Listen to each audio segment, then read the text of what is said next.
معزز سامعین، السلام علیکم ورحمۃ اللہ وبرکاتہ۔ آج ہم ایک ایسے نبی کی داستان ہدایت سننے جا رہے ہیں جو صبر کی انتہا، ثابت قدمی کی علامت اور دعوت حق کا عظیم ترین نمونہ ہیں، جنہوں نے اپنی پوری زندگی اللہ کے دین کی خاطر لگا دی۔ ان کا نام ہے حضرت نوح علیہ السلام۔ قرآن کہتا ہے وہ اپنے رب کے بہت شکر گزار بندے تھے۔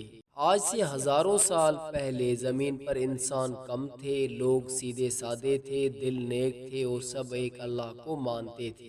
لیکن پھر آہستہ آہستہ ایک زہریلا تغیر شروع ہوا۔ حضرت آدم علیہ السلام کی اولاد میں چند لوگ بہت نیک تھے۔ نام تھے ود، سوا، یگوس، یاؤق اور نصر۔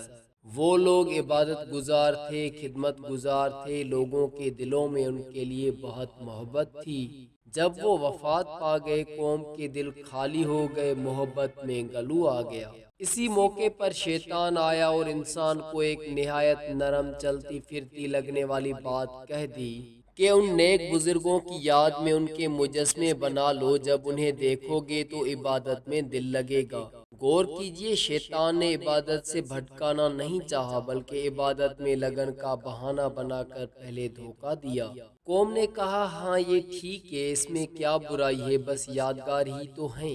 اور انہی مجسموں کا نتیجہ یہ نکلا کہ جب نسلیں بدل گئی، اصل مقصد بھول گیا، علم مٹ گیا، تو چوتھی پانچویں نسل نے آ کر ان مجسموں کی عبادت شروع کر دی۔ یوں دنیا میں پہلی بار شرک کا آغاز ہوا۔ جب شرک پھیل گیا، باطل مضبوط ہو گیا اور کوئی توحید پر نہ رہا، تو اللہ نے ایک عظیم شخصیت کو نبوت کے زیور سے سرفراز کیا۔ وہ تھے حضرت نوح علیہ السلام۔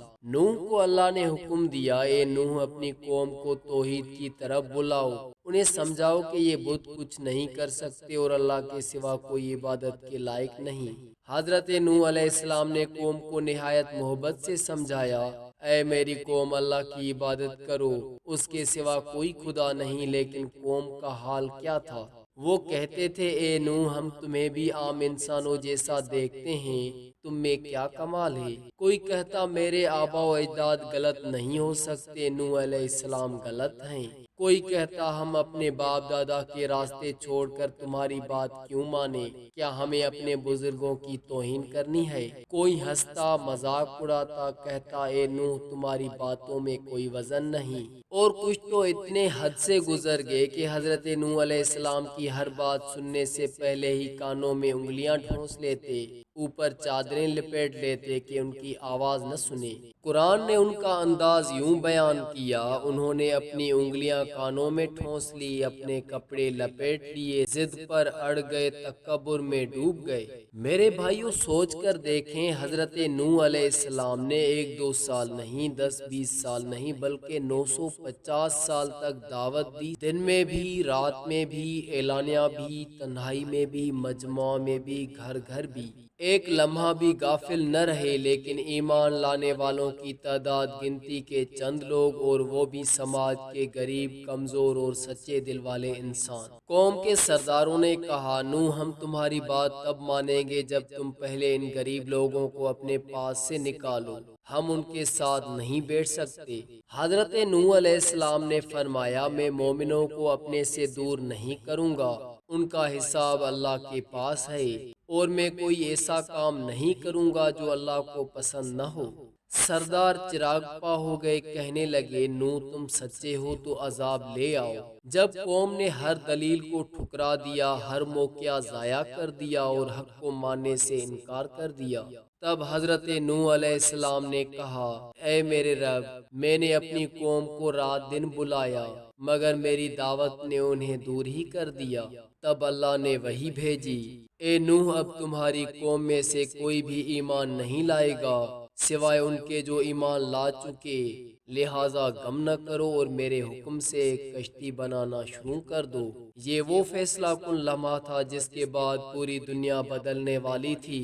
حضرت نوح علیہ السلام نے اللہ کے حکم سے کشتی بنانا شروع کی۔ وہ لکڑیاں کاٹتے، ٹیل ٹھوکتے، لمبی چوڑی تختیاں بناتے اور پہاڑ کی چوٹی پر ایک عظیم کشتی تیار کرنے لگے۔ قوم ہنستی، اے نوح پہاڑ پر کشتی بنا رہے ہو، پہاڑ پر پانی کہاں سے آئے گا؟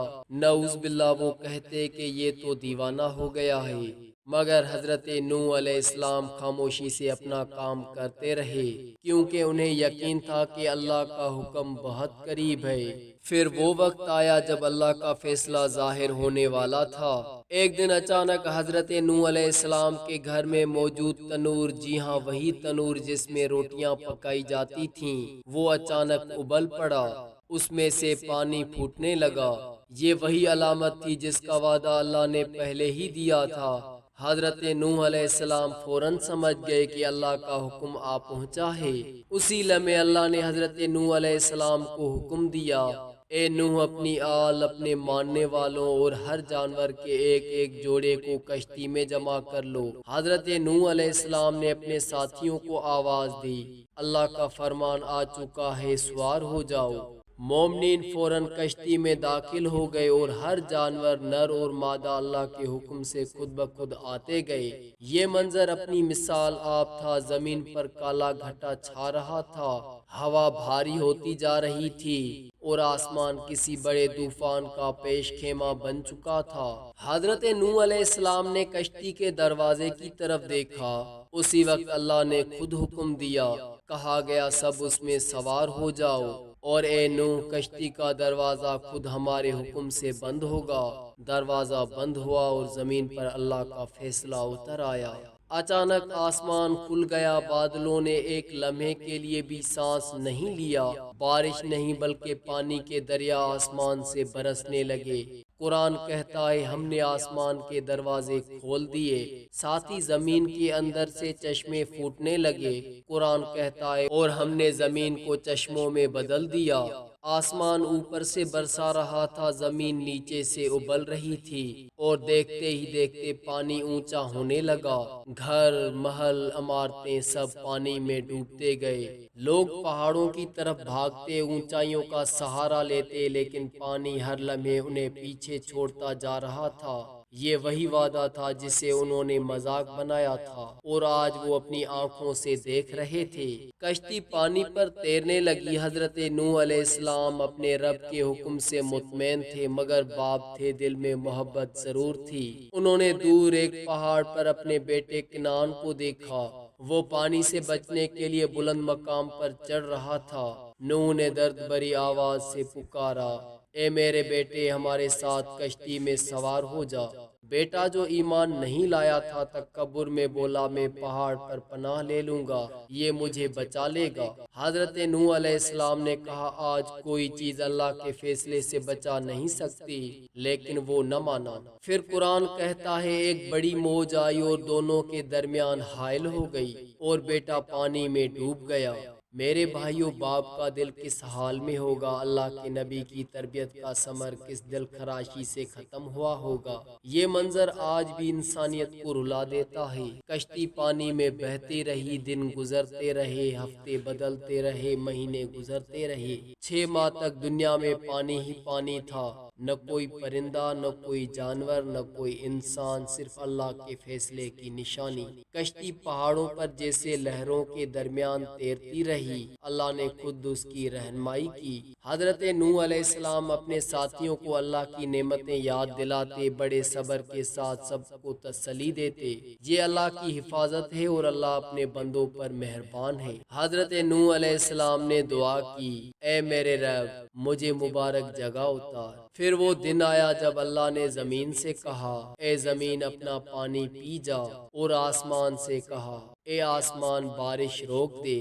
پانی نیچے جانے لگا، زمین پھر ظاہر ہوئی، پہاڑ دوبارہ نظر آنے لگے اور لوگ سمجھ گئے کہ اب اللہ نے رحم فرما دیا ہے۔